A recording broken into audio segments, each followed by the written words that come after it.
Mayor de Blasio is calling on state senators to return to Albany and act immediately on a bill that would reauthorize and expand speed enforcement cameras around city schools. The authorization of the speed camera program expired on Wednesday.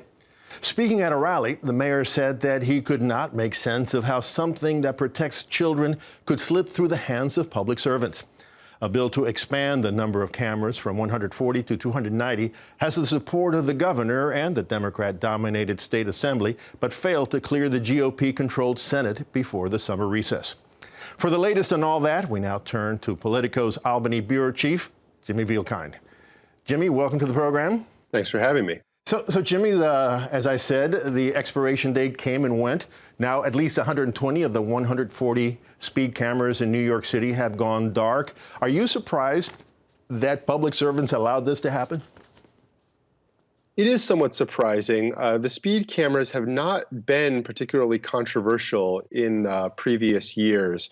There has been something of a stink. I think that there are objections from some police unions, and some of the Republican senators representing New York City have had some concerns in the past.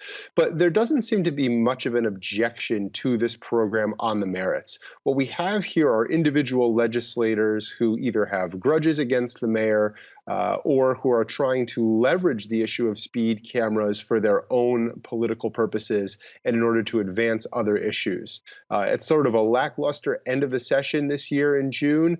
Everyone sort of expected the speed cameras might get caught up in a larger grand bargain.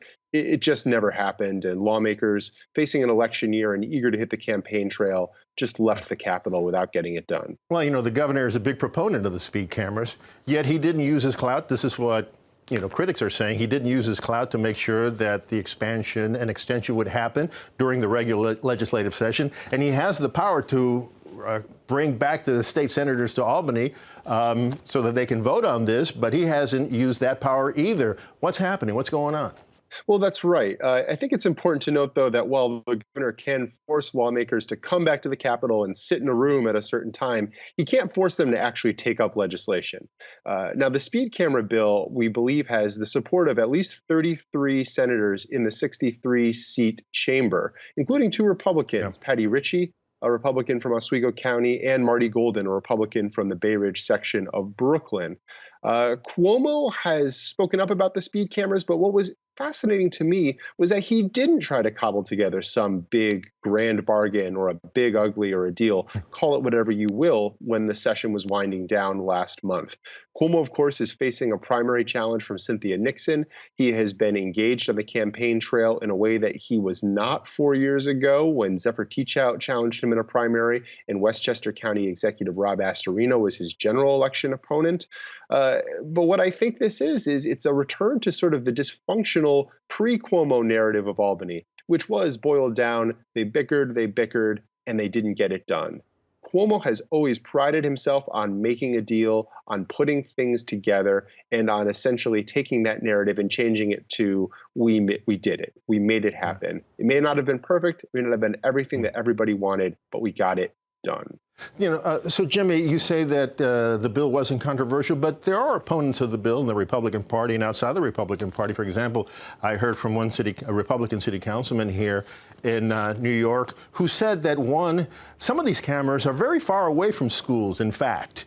Sometimes, perhaps maybe even a mile away from schools. And second, that it's really all a scheme to generate revenues, and they don't like that. Do they have a point?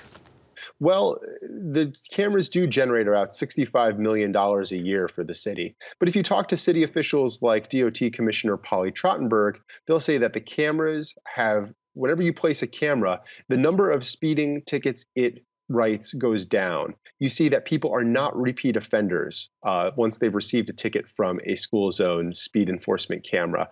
And as a result, the number of pedestrian fatalities involved with vehicles has gone down. So yes, the cameras do write tickets. No one likes to get a ticket. But officials say, then don't speed, and particularly don't speed near a school zone. Yeah. Right now, the cameras are allowed to be placed on streets adjacent to school, but the pending measure in Albany would expand the allowable radius for a camera up to a quarter mile from an individual school building. The officials want that to be in place on areas and avenues like Queens Boulevard, where you have to cross a major thoroughfare before you get to a school on a side street.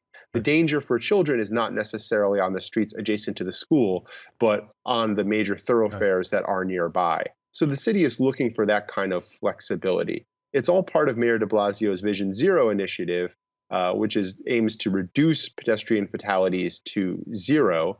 But there have been concerns, but really what's holding this up is an attempt by certain Republican senators to leverage the legislation for other priorities.